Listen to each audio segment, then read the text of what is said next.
नमस्कार दोस्तों, live Bhaskar today में आपका स्वागत है। मैं देवेंद्र चौहान आपको एक बहुत महत्वपूर्ण जानकारी भरी एक खबर आपके बीच लेकर आया हूँ। इस वक्त पहुंचा हूँ मैं बागपत के जोहड़ी में, जहां इसे एक शूटिंग रेंज है। ये वो शूटिंग रेंज है जो पश्चिमी उत्तर भारत की जो पहली जो रेंज है वो बनी थी। लगभग 25 साल इस संस्था को हो गए हैं। यहाँ से बहुत जो युवक हैं वो यहाँ से निकले हैं और युवतियां निकली हैं। यानी ये वो क्षेत्र है पश्चिमी उत्तर प्रदेश। अगर बात कहूंगी घूंघट की आड़ में, यानी पर्दा आज प्रथा आज भी यहाँ बड़े पैमाने पर देखी जाती है। तो यहाँ इस वक्त पहुंचे हैं और अंदर चलेंगे। यहाँ कोच और यहाँ जो विद्यार्थी हैं और उनसे बात करेंगे कि आखिर उनका एम क्या है और क्या स्थिति है, क्योंकि यहाँ कई मान्यताएं ऐसी हैं। क्योंकि पता लगा है कि यहाँ की जो बेटियां हैं वो दहेज में अपने पिता से राइफल मांगती हैं। आइए मेरे साथ दिखाएंगे और बात कराएंगे कि किस तरीके से। तो हम पहुंचे हैं शूटिंग रेंज के अंदर और दिखाएंगे सबसे पहले कि जो यहाँ शूटिंग रेंज पर काफी संख्या में यहाँ छात्र छात्राएं हैं, यहाँ युवा हैं जो यहाँ तैयारी कर रहे हैं। यानी पिस्टल इनके हाथ में है और साफ तौर पर ये तैयारी कर रहे हैं। आइए, और यहाँ जो व्यवस्थाओं में बने हुए हैं डॉक्टर राजपाल सिंह, जिन्होंने इस संस्था को बनाया है और यहाँ के सैकड़ों युवकों को आज उस स्तर तक कामयाब करा है जो उन्होंने कभी कल्पना नहीं करी होगी। तो आइए करेंगे इनसे बात, पूछेंगे आखिर क्या है पूरा मामला, किस तरीके से ये है। सबसे पहले तो मैं डॉक्टर साहब ये जानना चाहूंगा कि जो ये आपने संस्था बनाई है शूटिंग रेंज है, ये कितनी पुरानी है और यहाँ का क्या हिसाब है? जी, ऐसा कान में बात करियो, रुको ना करियो। जी, क्या कहना चाहोगे, कितनी पुरानी संस्था है और पहले संस्था के बारे में जानना। इसका नाम है राइफल एसोसिएशन जोड़ी का हमने गठन किया था ऑफिशियली। यही रजिस्टर्ड है हमारी, यही एफिलिएटेड है यूपी स्टेट राइफल एसोसिएशन से। और वैसे डीपी सिंघल जो एमपी थे, अशोक सिंघल के भाई हैं, वो डीजी भी रहे यूपी के, उन्होंने ही मेरे खुद आए थे यहाँ। उनकी लड़की मेरी स्टूडेंट थी, निशानेबाजी मेडल भी लिया उसने। तो वो आए थे कि मैं गुड एक्स्ट्रा में आपके यहाँ कुछ देना चाहता हूँ। मैंने कहा जी हमारे बच्चे काबिल होंगे ना, मौका तब दियो, अभी नहीं मांगते आपसे। तो वो बच्चे काबिल दिए, मेडल जब दोबारा आए थे। वो कहने लगे कि बताओ, मैं कहा ये जमीन तो मैं दे दूंगा, रेंज आप बनवा दो। उन्होंने अपने एमपी कोटे से अरेंज बनवाई जमीन की। कितनी पुरानी है आपकी ये रेंज? ये रेंज 2002 में इसका शायद नई वाली बनी थी। पुरानी रेंज हमने पठानों की जो मस्जिद है यहाँ पे, उसमें लगभग 25 साल वो तो बहुत पुरानी, वो तो उससे भी 30 साल पुरानी, 30 साल पुरानी बात है कि डॉक्टर सतपाल यहाँ आए थे अपने गांव में, मुझे भी ले गए थे। और इनकी लड़की मेरे से सीखती थी और वो एशियाड में मेडल दिलाई है। तो वो ये कहने लगे, 30 साल पहली बात है। तो वो कहने लगे मुझे कि राजपाल यहाँ लोग हथियारों का शौक अब रखने लगे, ये कट्टे पट्टे क्या हो जाएगा, ये नहीं करने से हम पॉजिटिव बना देंगे। तो फिर वो मुझे अपने गांव में ले गए, पर वहाँ वो कोई आदमी इस बात को समझ नहीं पाया कि सारे पहले ही गट्टे की बात करने लगे, अब तुम निशानेबाजी सिखाओगे तो बहुत मुश्किल हो जाएगा। तो यहाँ किसी ने हमें भाव नहीं दिया। खैर, पर हम अपनी जगह लगे रहे। तो तब रज्जू भैया ने मुझे कहा, क्योंकि उनकी भतीजी मेरी स्टूडेंट थी, तो उन्होंने मुझे कहा, राजू RS की चीज थी, उन्होंने कहा राजपाल गाँव की तरफ जा, गाँव में इसको करा, गाँव में अच्छे सैनिक मिलेंगे, रोजगार मिलेगा, उनको फायदा रहेगा, तुम उधर चलो। तो उनके मोटिवेशन से मैं उनको वहाँ भेजा है। तो फिर वो मैं तब उसके बाद ये दिमाग में लेके चला कि मैं छोटे बच्चों को सिखाऊं। तो छोटे बच्चों को लिया। सबसे पहले हमारे यहाँ 2000 में ही वो आए थे इंडिया के CMD PC सेन, वो आए और वो मोटिवेट हुए हमसे। वो ये उन्होंने कहा मैं इंडिया में कुछ बच्चों को लूंगा वजीफे के तौर पर। तो उन्होंने पहली बार 4 बच्चे लिए थे हमारे, जो एयर इंडिया में वजीफा पाए। तो बाद में उन्हीं की नौकरी लग गई थी 8 की। तो इस तरह से हम इस तरह से जाते रहे, हमारे यहाँ नौकरी जुड़ गई। तो तब लोगों को पता लगा कि भाई ये तो प्लेन से खेलने जाते हैं, प्लेन से आते हैं। तो एक हवा बन गई, एयर इंडिया की तो बहुत हवा होती है ना। फिर वो आर्मी के बच्चों को, आर्मी को भी जरूरत थी। तो मैं चूंकि आर्मी से ही ट्रेनिंग दी, रशियन कोच मेरा जो था वो आर्मी में ही था, उसी में सीखा। तो मैं आर्मी की सोच का आदमी था। आपने जो कोचिंग की बात करें, कोचिंग दी है आपने, किन किन कैसे कैसे लोगों को कोचिंग दी है? पहले तो मैं आपको बता दूं, मैं इन्फेंट्री स्कूल मऊ में अरुण सिंह मंत्री थे, उनकी मदद से मैं वहाँ गया और मुझे सिविल लेने को परमिशन मिली पहली बार कि भाई मैं वहाँ उनसे कोचिंग दे सकता हूँ रशियन कोच से। तो वो 4 टाइम वर्ल्ड चैंपियन रहा और उसकी एक खास बात थी कि आंख में देख के सारी गोली ठीक लगवा देता था। उसकी बात हुआ, कोई समझ नहीं पाया क्योंकि लैंग्वेज प्रॉब्लम थी और वो समझा भी नहीं पा रहा था। फिर वह चीज में समझ बैठा तो मैं 1 महीने में उसकी कोचिंग से एशियन गेम में सिलेक्ट हो गया। मेरी साल की लड़की थी, वो भी सिलेक्ट हो गई, चले गए। उसको जॉब मिल गया, दिल्ली पुलिस में इंस्पेक्टर हो गई। तो इस तरह से मुझे इंक्रीमेंट मिले एशियन गेम में जाने की वजह से। 5 इंक्रीमेंट मिलते हैं क्योंकि मैं तो डॉक्टर था, गवर्नमेंट जॉब में था, तो करियर ओरिएंटेड भी रहा हो। तो वो जब मैंने यहाँ किया तो फिर उसमें मैंने इस तरह से करा, जो लोग कट्टे चलाने के शौकीन थे उनको हमने कुछ गलत निगेटिव नहीं करा, उनका शाबाश चलाओ, उनकी सोच पॉजिटिव बना दी। हमने कहा शाबाश तुम चलाओ, तुम्हें मौका देंगे, हथियारों का शौक खूब रखो। तो हमने वो सारे बच्चे अपने 4 साल तक अपनी तनख्वाह से, मेरे लड़के को अर्जुन अवार्ड मिला उसकी तनख्वाह से, हमने 4 साल तक फ्री सिखाया। अच्छा। बच्चे तैयार करे। कहाँ है वो बच्चे?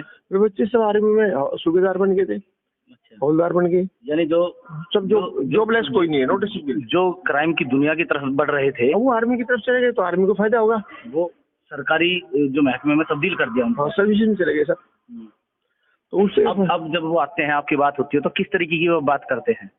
वो ये हमारे यहाँ थोड़ी सी कमी होती है कि वे अपना बनकर उसी में खुश हो जाते हैं, फिर उसको ज्यादा बढ़ाते नहीं समाज में। ये दिक्कत है हमारे यहाँ, इसलिए मुझे इसमें बहुत संघर्ष करना पड़ा और लड़कियों को भी बढ़ाने की हमने बहुत प्रयास किया। जैसे हमारा पश्चिमी उत्तर प्रदेश बोला जाता है, घूंघट और प्रथा में आज भी है, और उससे बाहर निकालने के लिए, चाहे यहाँ बात करें जोड़ी की, दादी चंद्रो और प्रकाश हो, उनको भी आपने निकाला है, और उन जैसी बहुत जो महिलाएं हैं उनको प्रोत्साहित किया। वो उस करियर को कैसे समझते हैं, क्या देखते हैं? देखो, उसको हर चीज का सोल्यूशन होता है अगर आप समस्या पर दिमाग लगाओ। हमने सोचा कि जब हमने ये करा, इन बच्चों को कराया, तो हमारे पास सुविधाएं भी अपनी आई। मैं शेखर दत्ता जो रक्षा सचिव था उसको गांव लाया, क्योंकि मैं राजीव गांधी का कोच था। अच्छा। तो प्रधानमंत्री का मैं कोच रहा और राहुल गांधी मेरे घर आता था, राजीव का यहाँ मुझे जाना पड़ता था प्रधानमंत्री होने की वजह से, सिखाने के लिए, सिक्योरिटी की वजह से। तो उसका एडमिशन स्टीफन में इसी बेस पे हुआ। तो वो 1 मिनट तुम चुप रहो ना, जरा बोलो ना। तो उसका एडमिशन इसी बेस पे हुआ। उसके बाद लोग समझ गए कि इससे तो ये फायदा होता है। स्टीफन जैसी जगह जहाँ 99% को कोटा, स्पोर्ट्स का कोटा एडमिशन हो जाता है, स्टैम्प में हो जाता है जो 100% है। तो इसलिए जो उनको पढ़ लिख के अच्छी जगह जाना था, अच्छे कॉलेज में दाखिला देना था, एक तो वे आ गए, पर बहुत ज्यादा संख्या उनकी रही जो नौकरी चाहते थे। अच्छा। और गाँव के लोग सिपाही हवलदार बनना चाहते, आगे उनकी सोच ही नहीं है। पर जिनको IAS बनना था वो बहुत से मेरे देखो 8-10 IPS IAS बने इस रेंज से, वो ऐसे तो बने, उनको कोटा नहीं मिला। परंतु जब इंटरव्यू होता है, इंटरव्यू में जब हॉबी वर्ड होता है, हॉबी में वो ये इंटरव्यू में ये बात चल जाती है कि मेरी हॉबी यह है, तो यह रेस्पेक्टेबल हॉबी है, यह राजा महाराजों के दिमाग वालों की है। मतलब ये ऐसा गेम है जिसकी रिस्पेक्ट बहुत ज्यादा है। अच्छा, ये इस क्षेत्र में आप क्या समझते हैं, कितनी आपकी जो शूटिंग रेंज है, जब ये आपने खोली उसके बाद से कितना बदलाव आया युवती महिलाओं में? शुरू में तो दिक्कत आई होंगी, घर से बाहर, घर वाले भेजते नहीं होंगे, अब कैसा समझते हैं, कितने आपने लड़कियां कामयाब हुई हैं? शुरू में तो हमारे पास एक लड़की थी, वो उसके बाद और लड़कियां 6 आई, उनमें से एक लड़की थी जो बहुत जल्दी वह 6 महीने में इंटरनेशनल में चली गई और मेडल ले आई वहां से। वहां रहने के बाद उसको एयर इंडिया में जॉब भी लग गया। उससे फिर चमत्कार हुआ, उसको लक्ष्मीबाई अवार्ड मिला 2003 में। तो नाम क्या? सीमा तोमर। सीमा तोमर। और उसका की वजह से लड़कियों को लगा इससे इतना बड़ा फायदा, हवाई जहाज से उड़ने का मतलब तो बहुत बड़ी चीज मानी जाए, चाहे कैसी नौकरी लगो। तो उससे ये हुआ, फिर आर्मी के जनरल आए थे तो, और यहाँ भर्ती करके ले गए थे। लड़कों को तो हवलदार बना दिया, लड़कियों को सबको क्लर्क बना दिया। और जहाँ ना उन पर टाइप आवे थी, ना उन पर कुछ आवा था, परंतु शूटिंग के बेस पे ही वो क्लर्क बन गई आर्मी में। हाल और उनमें से एक लड़की आर्मी में भर्ती हुई, आर्मी रह के उसने कॉमनवेल्थ में मेडल लिया, इसलिए फिर वो DSP होगी। अच्छा, यहाँ कुछ मान्यताएं भी हैं, कुछ लड़कियां अब ये कहती हैं कि जैसे कि वो यहाँ शूटिंग रेंज में सीख रही थी, नेशनल खेल लिया, लेकिन जब शादी के बाद हुआ तो उनका वो खेल का सपना अधूरा रह गया और वो घर बैठ गई, जो इंटरनेशनल का जो सपना था। तो इस बात को लेकर अब जो यहाँ की युवतियां हैं वो दहेज में अपने माँ बाप से पिस्टल मांगती हैं या बंदूक मांगती है, कितनी ये बात सच समझते हैं? वो सच इसलिए है कि अगर आपके पास लाइसेंस का हथियार है और आप शूटर अच्छे हो तो आपकी नौकरी की कोई कमी नहीं है, सरकारी नौकरी भी, और नहीं तो उससे ज्यादा प्राइवेट बहुत है।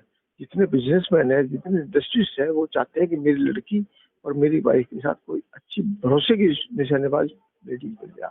पहले वो बॉक्सर रखती थी, बॉक्सर का जमाना अब नहीं रहा। बॉक्सर वाला किस तरह से बचाएगा आपको? जहाँ प्रॉब्लम आ गई बहुत बड़ी, वहाँ क्रिमिनल से आपको बॉक्सर नहीं बचा पाएगा, तो खुद शिकार हो जाएगा उस घटना का।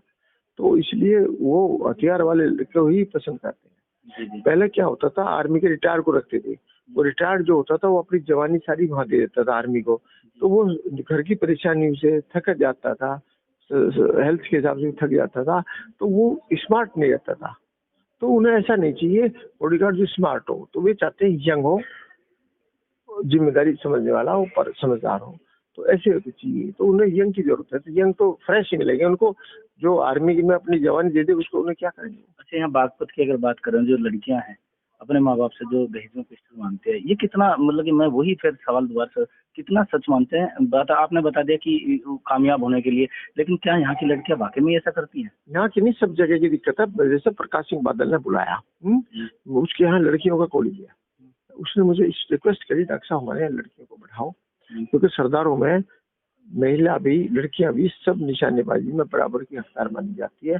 उनके ये नहीं है कि लड़की हथियार नहीं उठाएगी, उनके सब लड़कियां चलाना जानती है, तो उनको इसमें बहुत इंटरेस्ट था। तो हमारे यहाँ की जो लड़कियां शूटर थी 12 उनको मैं लेके गया, उनका वही एडमिशन करा, खाना पीना रहना सब फ्री था, और भारतीय क्रिकेट का सेंटर बना, उनकी वजह से बादल साहब का वो बना। तो बादल साहब बोले सब लड़कियां हमारी यहाँ आके हमें क्या फायदा हुआ? मैं आपको बहुत बड़ा फायदा है। बोले क्या? आपका ये शूटर बनेगी, आगे ये मेडल लेगी, आपका नाम करेगी, आपके यहाँ का संस्था का नाम करेगी, इनको आप एक जॉब आप देना, शादी भी इनकी जल्दी करेंगे। उन्होंने अपना अमल किया। वो लड़की एक हमारे यहाँ दादी की पोती, वो गई, उसने वर्ल्ड यूनिवर्सिटी में 3 मेडल लिया, वो वहाँ इस समय इंस्पेक्टर है। अच्छा, तो ये जॉब से जुड़ा होगा मामला, यानी ये जॉब से जुड़ा हो गया, जीवन भविष्य से जुड़ा हो गया, क्योंकि जब लड़की कामयाब होगी, यानी बहू जिस घर की कामयाब होगी, तो उस घर का शायद प्रत्येक व्यक्ति कामयाब होगा और समाज में अपनी स्थिति बढ़िया बना पाएगा। और उसमें भी एक लड़की ने इंडिविजुअल मेडल लिया, वो डायरेक्ट डीएसपी होगी, वो अब एसपी होगी, वहाँ इस समय प्रमोशन होगा। तो ये इस तरह का है भाई, आईपीएस की तरफ वैसे तो नहीं जा पाई, खेल का आधार हो गया, और आपका ग्रेजुएशन हो गया तो आप आईपीएस की तरफ हो गए।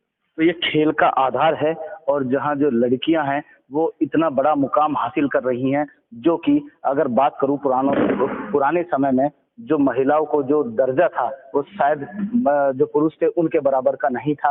लेकिन जो ये शूटिंग रेंज, निशानेबाजी या कई ऐसे यहाँ खेल ऐसे आए हैं जहाँ महिलाओं को बड़ा सम्मान मिला है, एक बड़ी प्रयास है, और ऐसे लोगों का लगातार हम धन्यवाद करते हैं। क्षेत्र धन्यवाद करेगा, इन्हें याद करेगा आने वाले समय में कि ऐसे महान लोग हुए हैं जिन्होंने महिलाओं को एक अलग उन्हें सम्मान दिलाया है और उन्हें बहुत लायक काबिल बनाया है। कुछ बच्चे हैं, इनसे भी बात करेंगे कि जो बच्चे हैं ये तैयारी कर रहे हैं कि इनका भी उद्देश्य क्या है। सबसे पहले दिखाना चाहेंगे कि ये जोड़ी राइफल का जो ये जोड़ी में बागपत में ये सेंटर है, इसमें तैयारी कर रहे हैं। गुड़िया, क्या नाम है आपका? मानवी। मानवी, क्या कहोगे? आप तैयारी कर रहे हो, किस चीज की सोच के कर रहे हो, कैसे? अभी तो मैं नेशनल की तैयारी कर रही हूँ। ठीक है। मेरी ट्रायल है इंटरनेशनल की। अच्छा, उम्र क्या है आपकी? मेरी 18। अच्छा, 18 साल हो गई है। हाँ जी। यानी नेशनल की आप तैयारी कर रहे हैं, यानी अगर समझो नेशनल खेलते ही आप फिर इंटरनेशनल की तरफ जाएंगे? जी, मैं नेशनल क्वालिफाई हूँ, इंटरनेशनल की। अच्छा, सॉरी, नेशनल क्वालिफाई है और इंटरनेशनल की तैयारी। बहुत अच्छी बात है कि जो आपके जो कोच हैं, या जो आपके ये डॉक्टर राजपाल सिंह है, इनसे क्या प्रेरणा मिलती है, या आप किसको देखकर यहाँ तक पहुंचे? आपके फादर क्या करते हैं, सबसे पहले पूछूं? मेरे फादर प्राइवेट जॉब करते हैं। प्राइवेट जॉब करते हैं? हाँ जी। क्या कहोगे, आपकी जो संस्था में आपके कोच है या डॉक्टर राजपाल यादव का कितना अहम भूमिका है आपको? मतलब ये हमें कोचिंग बहुत अच्छी देती है और बढ़ावा भी देते हैं कि हमें शूटिंग करनी चाहिए, मतलब कैसे मोटिवेट भी करते हैं, कैसे क्या करना चाहिए। इस क्षेत्र में लड़कियों की आज मानसिकता क्या बनी हुई है? मतलब अभी वे सोचते हैं कि हम बाहर जाके कुछ सीखें। अच्छा। हाँ और जी। शादी होने के बाद कैरियर खत्म? हाँ जी। तो उसके लिए क्या सोचा है? उसके बारे में यानी माँ बाप से क्या मांग रखती हैं शादी के बाद? मतलब मैं तो अपने दहेज में पिस्टल ही मांगना चाहूंगी। दहेज में पिस्टल मांगने, यानी एक बहुत बड़ी बात कही है। ये बहुत प्यारी मासूम है और बड़े अच्छे। क्या नाम है आपका? आदि तोमर। आदि तोमर। ये इतनी बड़ी बंदूक, इतने तो तुम हो नहीं, तैयारी कर रहे हो? यस। क्या बनना चाहते हो? एयरफोर्स में। एयरफोर्स में जाना चाहते हो, पिस्टल के दम पर? Yes sir. पढ़ाई भी करते हो? पढ़ाई भी। अच्छा, पापा क्या करते हैं? फार्मर है सर। अच्छा, किसान है। बहुत बढ़िया। किसान के बालक एयरफोर्स में जाना चाहते हैं और अपने आप में क्या समझते हो, जैसे ये बालक तैयारी कर रहे हैं, इनको खेल से कितना प्रोत्साहन मिलता है? क्या पढ़ाई से ज्यादा खेल इम्पोर्टेंट है या खेल से ज्यादा पढ़ाई इम्पोर्टेंट है? क्या समझते हैं आप? पहले पढ़ाई है, फिर बाद में खेल है। अच्छा, हाँ जी, पर दोनों चीज इम्पोर्टेंट है। इम्पोर्टेंट है। जो क्षेत्र की लड़कियां हैं, यहाँ की क्षेत्र की क्या स्थिति आपने देखा हो, पूछा हो, देखा हो, बुआ आपकी कैसी थी या आपकी मम्मी की क्या स्थिति थी? आज तुम किस शायद पहनावा भी लड़के जैसा है, कटिंग भी आपकी लड़के जैसी है, और किस मुकाम पे हो, ये जानेंगे। पहले लड़कियों को इतनी परमिशन नहीं मिलती थी घर से बाहर जाने की, पर अब ज्यादा परमिशन मिल चुकी है पेरेंट्स से। अच्छी बात है, मिलनी चाहिए। क्यों मिली है ये परमिशन? क्योंकि देश कुछ मुकाम हासिल किया है, कुछ करके दिखाया है, शायद इसलिए आपको परमिशन मिली है। अच्छा, देश के लिए कुछ करना है, इसलिए। यानी देश में एक बड़ी भागीदारी की बात कही है और एक बड़ी बात है। ये क्या है? शॉट हैं? शॉट। इस शॉट से क्या शॉट मारने की इच्छा है आपकी? 10x। अच्छा, क्या हासिल होगा उससे? इससे ऊपर जाने का रास्ता। अच्छा, ऊपर कहाँ? देश ओलंपिक। ओलंपिक तक जाने का रास्ता यहाँ से शुरू होगा। इससे ये पहली प्रथम क्लास है। कहाँ की रहने वाली हैं आप? बड़ौद की। यहाँ जोड़ी में आई हैं तो यहाँ प्रैक्टिस के लिए। यहाँ कैसी संस्था, क्या क्या सिखाया जाता है, क्या बताया जाता है, कैसा माहौल है यहाँ का? यहाँ का माहौल भी अच्छा है, टेक्निकली सभी से बताया जाता है, फिजिकल वगैरह सब कुछ करवाया जाता है, माहौल भी बहुत अच्छा। सभी तो बड़ौद से आते हैं। अच्छा, इस संस्था के बारे में आपने कहाँ से सुना था और यहाँ तक सफर कैसे है? घर वालों को कैसे एग्री कराने हैं यहाँ आने के लिए? हमारे गांव में एक लड़का था, वैसे मैं छतरपुर के रहने वाले, बड़ौद रहती हूँ। हमारे गांव में एक लड़का था जिसने यहाँ से शूटिंग स्टार्ट की और वो आर्मी में गया। आप क्या यहाँ से क्या बनना चाहेंगी? हाँ, कोशिश तो है ओलंपिक तक जाने की, लेकिन कोई जॉब वगैरह भी मिल जाए। वो घर के फादर क्या करते हैं? फादर गवर्नमेंट प्राइवेट जॉब करते हैं। यानी प्राइवेट जॉब करते हैं। ओलंपिक की इच्छा है, लेकिन चाहे भले ही कोई नौकरी क्यों ना मिल जाए, यानी अपनी जीविका के लिए लड़की आज मैदान में है। क्या नाम है आपका? यस तोमर। तोमर, कौन सी क्लास में हो? 8th। यहाँ शूटिंग सीखना आते हो? क्यों, पढ़ाई पे इतना ध्यान नहीं है? दोनों चीज पे। क्यों, बंदूक से लगाव है या क्या सोच के आए यहाँ? बंदूक से लगाव है। ये शूटिंग ओलंपिक की सोच। ओलंपिक की सोच या शुरुआत? ओलंपिक तक जाना चाहता है। ओलंपिक तक का रास्ता यहाँ से शुरू होगा। हाँ जी। बहुत बढ़िया। जिस तरीके से छोटे छोटे मासूम बच्चे हैं, अपने आप में इनके हाथ में पिस्टल आप देख सकते हैं, कितनी खूबसूरत लग रही है। क्या नाम है आपका? तरुण तोमर। तरुण, क्या सोच के शूटिंग रेंज में आए हो? कुछ करने के लिए। जैसे कि स्टेट के लिए, मतलब देश दुनिया में अपना नाम रोशन करना है, इससे मेडल जीतने हैं, ठीक है, माँ बाप का नाम रोशन करना है। पापा क्या करते हैं? फार्मर। किसान है। किसान के बेटे हो? बड़े हो छोटे हो? छोटे। बड़े भाई क्या करते हैं? मैं अकेले हूँ घर पे। आप अकेले हो, यानी अकेले बेटे हैं और इन्होंने छोटे से हाथ में पिस्टल उठाई। उठाकर निशाना लगा के दिखाओ जरा एक बार, किस तरीके से ये तरुण है ये निशाना लगा रहे हैं। तरुण, क्या उम्र है? 13 साल के तरुण है और निशाना देखे किस तरीके से लगा रहे हैं। बंदूक उठाई है और ये ट्रिगर।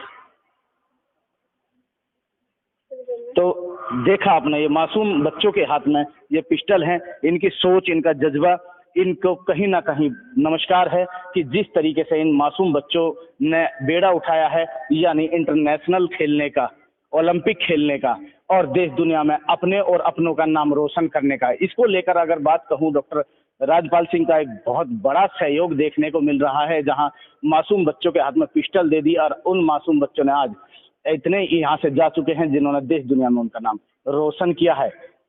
हमारे चैनल को लाइक व सब्सक्राइब जरूर करें और इस वीडियो को ज़्यादा से ज़्यादा शेयर करें, जिससे कि तमाम लोग इन यहाँ का जो हुनर है मासूमों का वो देख सकें। और जो यहाँ की एक प्रथा बनी आई है, नई प्रथा बनी है, जिसमें मासूम लड़कियाँ दहेज में पिस्टल मांग रही हैं अपने माँ बाप से, एक बहुत अनोखी बात है, लेकिन बहुत सही भी बात है, क्योंकि उन्हें अपना कैरियर बनाना है। तो साफ उनकी मांग है और हमने आपको ये पूरी यहाँ की जो शूटिंग रेंज में आए हैं, यहाँ की पूरी वार्ता दिखाई है, सुनाई है और यहाँ के बच्चों का हौसला और कॉन्फिडेंस दिखाया है। तो ज़्यादा से ज़्यादा खबर को शेयर करें, लाइक करें और कमेंट करें। जिससे कि तमाम लोगों को एक खबर मिल सके। और अगली स्टोरी और अगले पड़ाव के साथ बने रहिए मेरे साथ, ले चलूंगा और दिखाऊंगा एक और खबर। कैमरा सहयोगी तहसीन के साथ मैं देवेंद्र चौहान, बागपत।